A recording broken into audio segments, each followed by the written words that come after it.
ये आकाशवाणी है। प्रस्तुत है कार्यक्रम सुर्खियों में। इसके अंतर्गत सुनिए भारतीय डिजिटल लोक अवसंरचना पर चर्चा। इसमें भाग ले रहे हैं आर्थिक विश्लेषक SP शर्मा और आकाशवाणी संवाददाता अम्बरीश सक्सेना। आज के इस कार्यक्रम में हम चर्चा कर रहे हैं भारत का जो डिजिटल इंफ्रास्ट्रक्चर है उसके बारे में, और जो जिसको हम पब्लिक डिजिटल इंफ्रास्ट्रक्चर कहते हैं। और इस बारे में बात करने के लिए हमारे साथ मौजूद हैं PhD chamber of commerce and industry के मुख्य अर्थशास्त्री और deputy secretary general Shri SP Sharma ji. SP Sharma ji, कार्यक्रम में आपका स्वागत है। जी शुक्रिया। आप हमारे श्रोताओं को कृपया ये जानकारी दें कि इस पूरे डिजिटल इंफ्रास्ट्रक्चर जिसका हम सभी को और भारतीय अर्थव्यवस्था को फायदा होगा।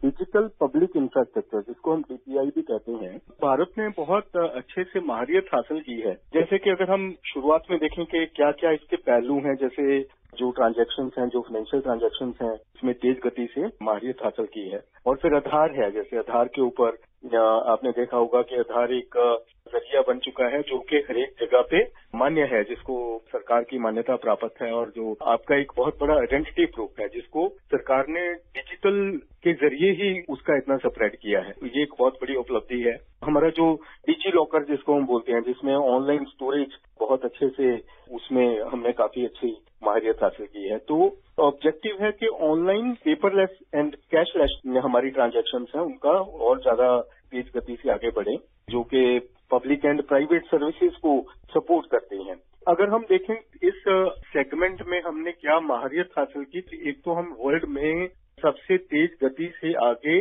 बढ़ने वाली डिजिटल इकोनॉमी भी है। हमारा जो डिजिटल ट्रांजैक्शंस हैं वो पूरे विश्व में नंबर 1 है, पहले नंबर पे आते हैं, जिसमें लगभग हमने अगर हम 2022 का आंकड़ा देखें तो 70 बिलियन डिजिटल पेमेंट्स हुई, जो 2021 में 44 बिलियन थी, बढ़ के 70 बिलियन होगी। तो we are number 1 in the digital payments, जिसकी हम तुलना अगर हम दूसरे कंट्रीज से करें तो हम सबसे आगे हैं। हम चाइना से भी आगे हैं, साउथ कोरिया से भी आगे हैं, थाईलैंड से भी आगे हैं, यूनाइटेड किंगडम से भी आगे हैं। ये कंट्रीज हमारे बाद में आते हैं। कुल मिला के जो हमारी डिजिटल इकोनॉमी है, जो हमारी डिजिटल ट्रांसफॉर्मेशन है, वो काफी स्ट्रांग है। और यहाँ पे मैं बताना चाहूंगा कि कोविड के टाइम पे जैसे कैसे डिजिटलाइजेशन ने हमें हेल्प की, कि जो सरकार ने जितनी भी अनाउंसमेंट्स की, उसमें लगभग कोई 87% जो पुअर हाउस होल्ड थे, उनको कम से कम एक बेनिफिट जरूर मिल पाया, क्योंकि जो डिजिटल ट्रांसफॉर्मेशन था वो इतना स्ट्रांग था कि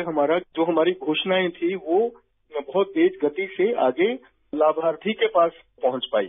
और फिर आगे डिजिटल ट्रांजैक्शन से हमारे एक्सपेंडिचर में भी बचत भी होती है, जिससे अपना एक्सपेंडिचर कट कर पाते हैं, क्योंकि डिजिटली हम बहुत कम कॉस्ट पे अपनी जो स्कीम्स हैं उनको आगे बढ़ा पाते हैं, जिसका आंकलन है लगभग 1% के आसपास जो है GDP का जो एक्सपेंडिचर में हम अभी तक जो है उसको सेव कर पाए हैं। और जैसे स्कीम्स में अगर मैं बात करूं तो जैसे जन धन योजना है, बहुत ही बड़ा फाइनेंशियल रेवोल्यूशन है, जिसमें सरकार ने बहुत तेज गति से जो अकाउंट्स हैं वो खोले, उनको बैंकिंग सेक्टर के साथ जोड़ा गया, तो उनके अकाउंट्स को आधार के साथ जोड़ा गया। लगभग कुछ ऐसा आंकड़ा है कि 462 मिलियन अकाउंट्स जो थे वो ओपन हुए अभी जो रिसेंटली अगर हम आंकलन करें पिछले साल के अगस्त 2022 तक।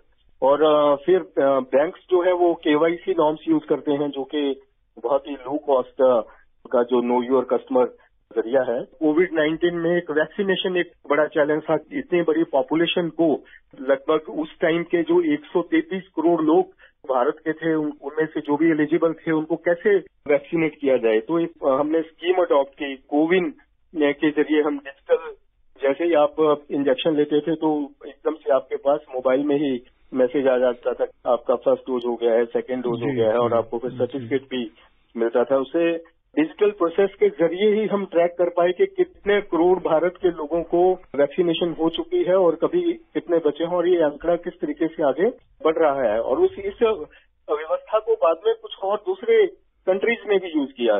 कुल मिलाकर मैं ये बताना चाहूंगा कि जो डिजिटल ट्रांसफॉर्मेशन है भारत में बहुत स्ट्रांग है, और हमने इसको अच्छे से अडॉप्ट किया है, और इससे हमें बहुत अच्छा लाभ हुआ है। जिनके तक सरकार की योजनाएं हैं, परियोजनाएं हैं, जो ये उनके डिसेमिनेशन में हमें बहुत ज्यादा तेज गति से मदद मिली है। यहाँ पर मैं एक सवाल आपसे पूछना चाहूंगा कि हमारे सामने चुनौतियां किस तरह की हैं इस जो डिजिटल इंफ्रास्ट्रक्चर है उसको और मजबूत बनाने के लिए, और क्या और अभी काम करने की जरूरत है?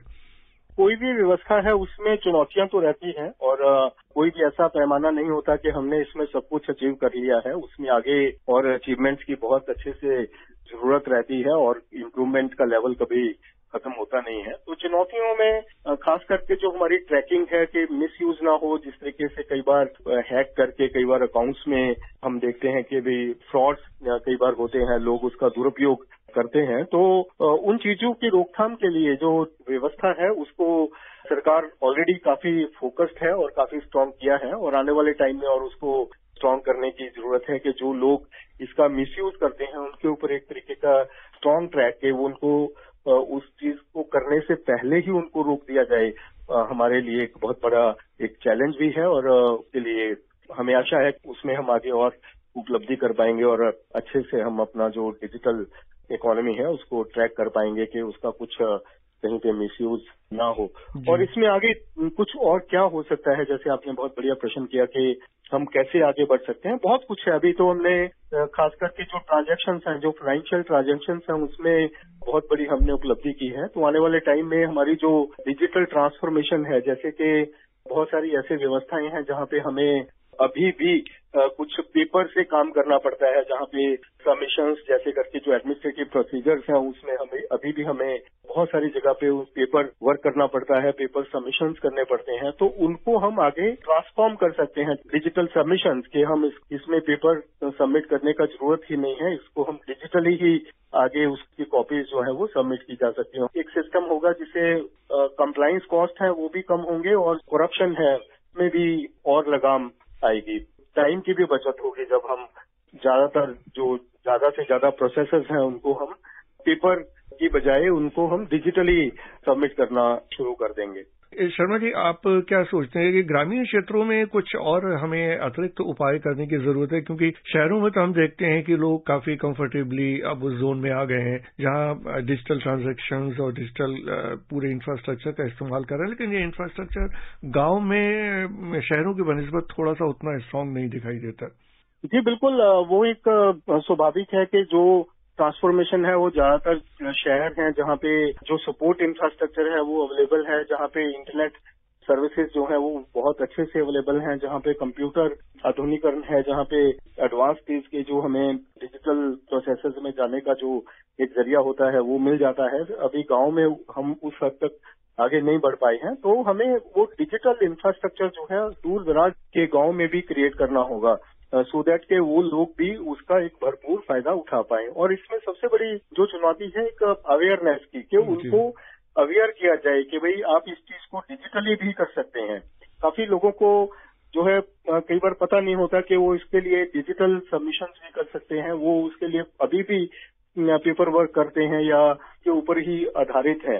जो यूटिलिटी बिल्स हैं उनको आप पेमेंट के जरिए दे सकते हैं, ऑनलाइन पे कर सकते हैं, लेकिन काफी लोग या तो इसका प्रोसेस नहीं जानते, जो ज्यादातर जो रिमोट एरियाज में हैं, जो रूरल एरियाज में हैं, या फिर उनको उससे थोड़ा कुछ डर महसूस होता है। तो ऐसे करके इसमें एक ट्रांसफॉर्मेशन लाने के लिए, फुल ट्रांसफॉर्मेशन लाने के लिए एक अभियान, उनको ट्रेनिंग देना, ये एक बहुत बड़ा एक महत्वपूर्ण कार्य होगा कि हम अपना जो डिजिटल इकोनॉमी है उसको और ज्यादा सुदृढ़ कर पाएं, और उसका जो है भरपूर फायदा जो है वो हर एक वर्ग को जाके मिले। डॉक्टर एसपी शर्मा जी, आपका बहुत बहुत धन्यवाद इतनी बहुमूल्य जानकारी हमारे श्रोताओं को देने के लिए। धन्यवाद। शुक्रिया। अभी आप सुन रहे थे भारतीय डिजिटल लोक अवसंरचना पर चर्चा। इसमें भाग ले रहे थे आर्थिक विश्लेषक एसपी शर्मा और आकाशवाणी संवाददाता अमरीश सक्सेना। ये कार्यक्रम आकाशवाणी के समाचार सेवा प्रभाग द्वारा प्रस्तुत किया गया। इसे आप हमारे mobile app news on AIR और YouTube channel news on AIR official पर भी सुन सकते हैं। इस कार्यक्रम के संबंध में अपनी प्रतिक्रिया आप हमें ईमेल कर सकते हैं या व्हाट्सएप के माध्यम से भेज सकते हैं। ईमेल का पता है airnsdtalks@gmail.com और व्हाट्सएप नंबर है 9289094044।